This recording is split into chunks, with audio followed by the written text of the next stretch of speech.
This is a typical day in Quagmire's life. Yeah, you like this, Principal Goodrich? Huh?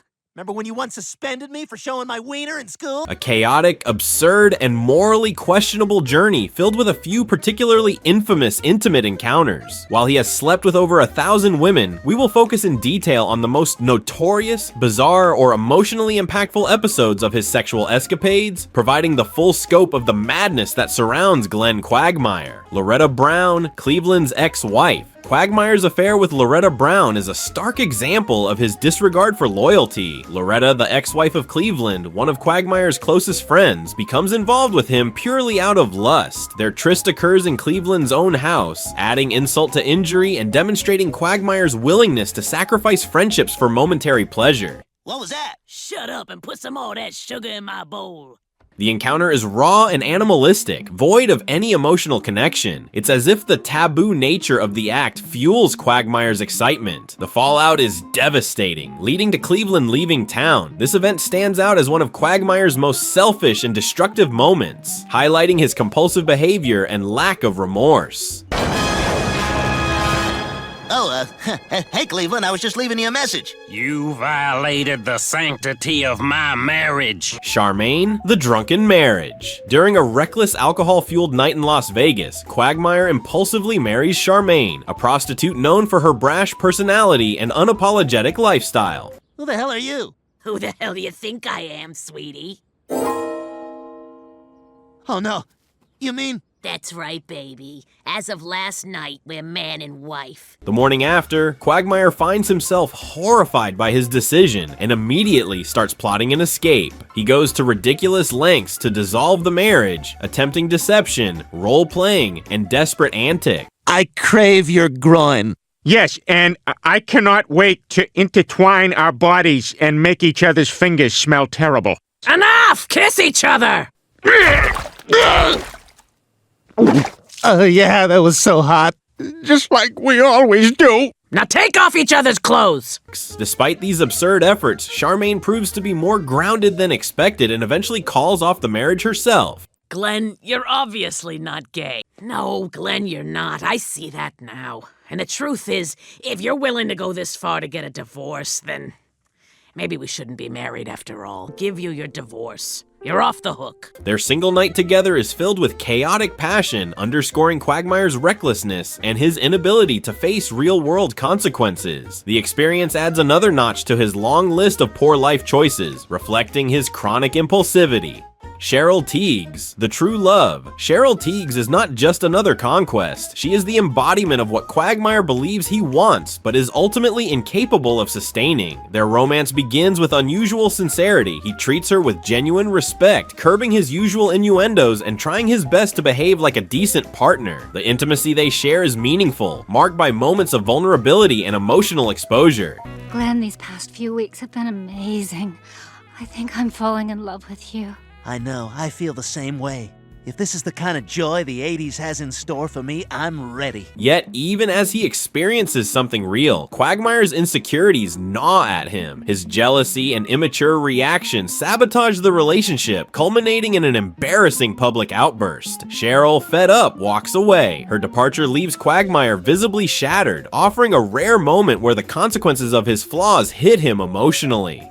Bonnie Swanson, Joe's wife. Bonnie Swanson is perhaps one of the darkest chapters in Quagmire's story. Knowing her dissatisfaction in her marriage, Quagmire methodically manipulates the situation to gain access to her bed. He targets her vulnerabilities, crafting justifications and pushing boundaries. The affair is secretive, strategic, and executed with chilling precision. Their time together is intense and indulgent, feeding Quagmire's ego while violating the sanctity of one of his closest friendships.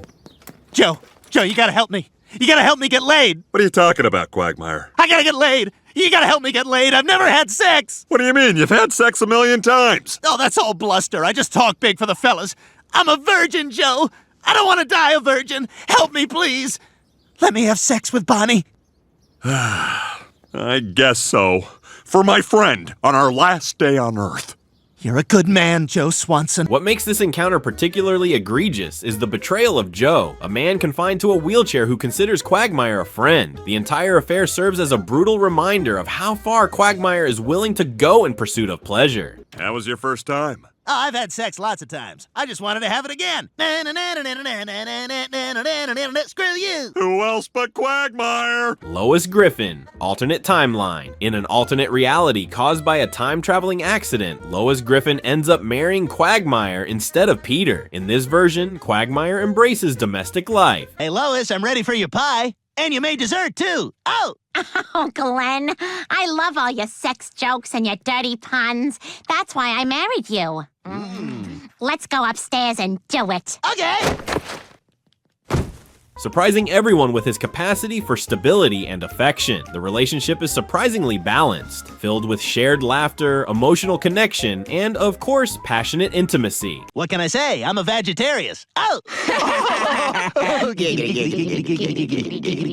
Quagmire, for once, refrains from cheating and genuinely appears to care for Lois. Their sex life, though heavily alluded to, seems to be more emotionally enriching than his usual escapades. Despite being part of a fleeting timeline, the experience marks one of the few occasions Quagmire seems genuinely fulfilled in a romantic sense. Yet the timeline is reset, and all progress is erased, leaving Quagmire back at square one. Joan, the love that died. Joan represents a turning point that could have been. Their relationship blossoms from unexpected chemistry, and unlike his other flings, Quagmire initially resists his urges to flee. They spend real time together, discussing hopes, fears, and dreams, and their physical intimacy is complemented by genuine emotional closeness. Joan challenges him to grow, to consider what it means to care about someone beyond the bedroom. Wow, it's so lovely here, Glenn. Well, this is our 3-week anniversary, Joan. I wanted this date to be special. You know, this place is unique because if you're lucky, some nights around sunset, the screaming black dolphins come out. Oh, wow, really? I've heard they're just beautiful. What's going on, man? What's going on yourself? I almost drowned yesterday. Oh, man, it's wet out here. But when the relationship begins to feel too permanent, Quagmire panics. Rather than confronting his fears, he stages his own death to escape the commitment. Happened to be there with my video camera when a ninja shows up! And then a Nazi came! And then an evil pots and pans robot! Destroy! Destroy! Dun, dun, dun, dun, dun, dun, dun, dun, dun, dun, dun. Is this a joke? You're not fooling anyone. Hi, honey, I'm home. Heart attack. Glenn, sweetheart, is he all right? No, he's dead. I can tell I'm a cop. Joan's subsequent real death hits hard, but not for Quagmire. He remains emotionally distant, further proving that even a genuine opportunity for love cannot override his internal dysfunction. No, you can't take him! She was suicidal. She was? Yeah, absolutely. I had heard that too. Hey, Death, can you leave that body here for another 5 minutes? That's Quagmire.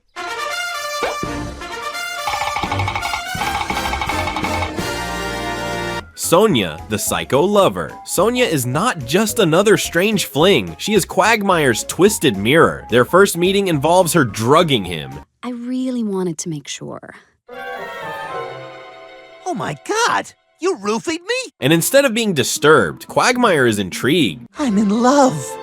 The two fall into a depraved romance fueled by obsession, manipulation, and sexual extremes. Their intimacy quickly turns dangerous, pushing every boundary of decency and legality. Sonia encourages and participates in taboo behavior. Oh, wow, I can't even imagine what twisted, deviant act you've thought of this time. I want you to have sex with your father.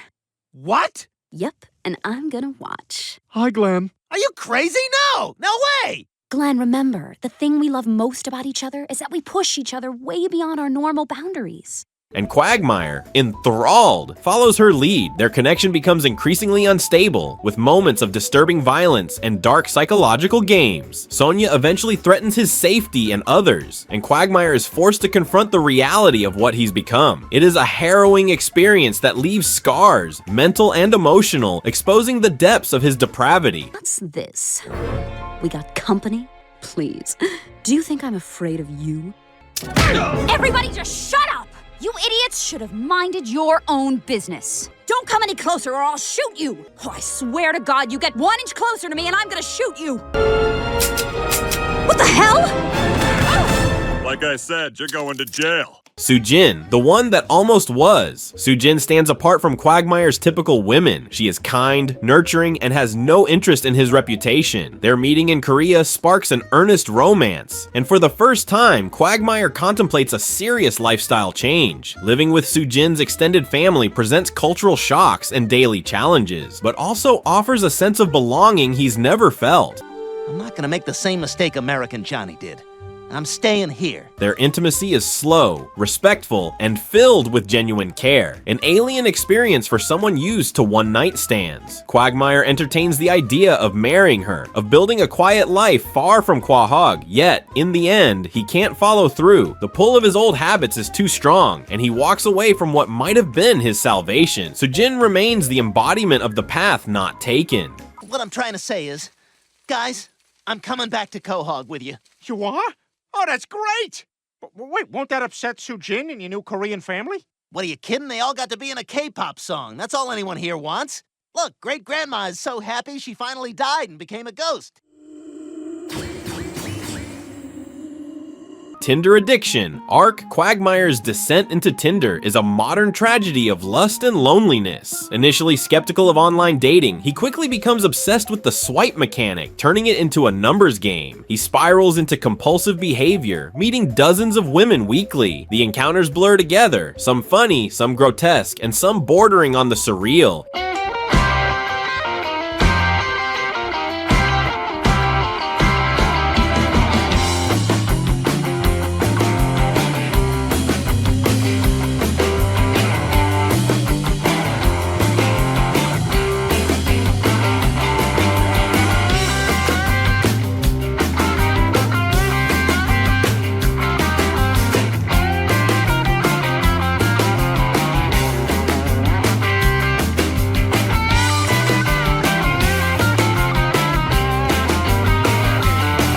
He stops bathing, neglects his house, and isolates himself in his pursuit of quantity over quality. Each interaction becomes more meaningless than the last, hollowing him out emotionally. Eventually, his friends stage an intervention. The aftermath leaves him worn and jaded, having learned little but lost much. This phase in his life is a blistering satire on hookup culture and a bleak reflection of his own inner emptiness.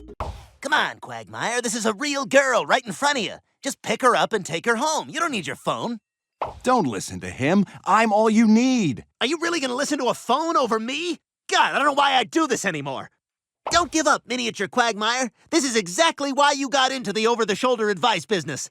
Ignore him, miniature Quagmire. Give up on your attempt to convince real Quagmire to not use Tinder and to instead have sex with this woman who's right in front of him. Wait, what's going on? The 1000th Conquest. The infamous Quagfest serves as the peak of Quagmire's identity as a sexual deviant. Orchestrated by his friends to commemorate his 1000th partner, the event turns into a parade of past flings and absurd fanfare. All right, kids, now pay attention. All right, these are all of Quagmire's women organized by country. There's Brazil, there's Italy, and there's Thailand. Wow.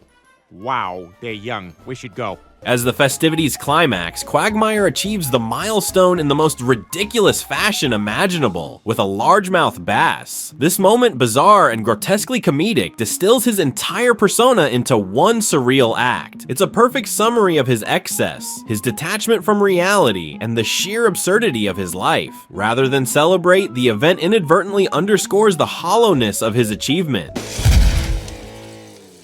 Ladies and gentlemen, my 1000th sexual conquest is this largemouth bass. Yeah, that's right. I'm weird.